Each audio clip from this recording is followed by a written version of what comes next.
Hello everyone, कैसे हैं आप सब। आज फिर एक ओशो की बहुत सुंदर कहानी शिकायत। आइए सुनते हैं कि ओशो कहते हैं कि मैं तुम्हें एक कहानी कहता हूँ। एक बहुत सुंदर कहानी है।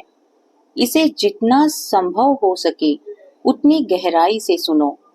एक महिला और उसका छोटा सा बच्चा समुंदर की लहरों पर अटखेलियां कर रहे थे और पानी के बहाव जो बहुत तेज था, उसने अपने पुत्र को बाहों से बड़ी मजबूती से पकड़ रखा था और प्रसन्नता पूर्वक जल क्रीड़ा कर रहे थे कि अचानक पानी की एक विशाल भयंकर तरंग उनके सामने प्रकट हो गई।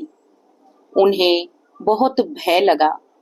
ज्वार की यह लहर उनके ठीक सामने ऊपर और ऊपर उठती चली जा रही थी और उनके ऊपर छा गई थी। जब पानी वापस लौट गया तो वह छोटा सा बच्चा कहीं दिखाई नहीं पड़ा। शोकालु माँ ने वहां इधर उधर अपने बच्चे को खोजना शुरू किया। चिल्लाते हुए पानी में हर तरफ वो उसे खोज रही थी।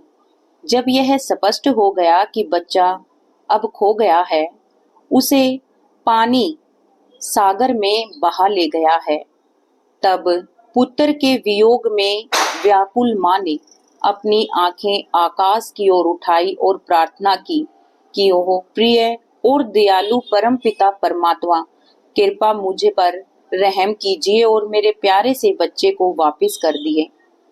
आपसे मैं आपके प्रति आभार का वादा करती हूँ। मैं वादा करती हूँ कि मैं अपने पति के पुण्य कोई धोखा नहीं दूंगी। मैं अपने आयकर को जमा करने का दोबारा कोई धोखा नहीं करूंगी। मैं अपनी सास के प्रति दयालु रहूंगी। मैं सिगरेट पीना और सारे गलत काम छोड़ दूंगी। सभी गलत शौक, बस केवल कृपा करके मेरा पक्ष लीजिए और मेरे बेटे को लौटा दीजिए। बस तभी पानी की एक और दीवार प्रकट हुई और उसके सिर पर पड़ी। जब पानी वापस लौट गया तो उसने अपने छोटे से बेटे को वहां खड़ा हुआ देखा। उसने उसको अपनी छाती से लगाया और उसे चूमना शुरू किया और अपने से लिपटा लिया।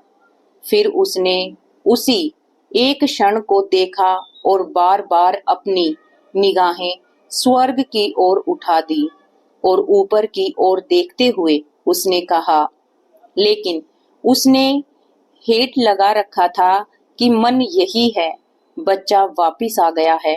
लेकिन वो अपना मन को संभाल नहीं पाई थी। अब वह इसीलिए प्रसन्न नहीं कि केवल बेटा लौट आया है, बल्कि वो अप्रसन्न है कि उसने अपने आप से जो शिकायतें की हैं। क्या तुमने कभी देखा है कि तुम्हारे मन के भीतर यही हो रहा है? सदा ऐसा ही हो रहा है। जीवन तुमको जो कुछ भी देता है उसके लिए तुम धन्यवाद नहीं देते। तुम बार बार भगवान से शिकायतें करते रहते हो। तुम लगातार परमात्मा को देखते जाते हो और तुम्हारी शिकायतें खत्म नहीं होती। उसको तुम कभी देख ही नहीं पाते। तुम स्वयं देखते हो और इच्छाओं की अपेक्षा तुम्हारी बढ़ती जाती है, लेकिन तुम कभी उसका आभार परमात्मा को प्रकट नहीं करते। तुम्हारे लिए भगवान चाहे कितना भी अच्छा कर ले, मगर आपके साथ अगर थोड़ा सा भी कुछ गलत होता है तो आप उसका दोष भगवान को देने लगते हैं, भगवान से शिकायतें करने लगते हैं।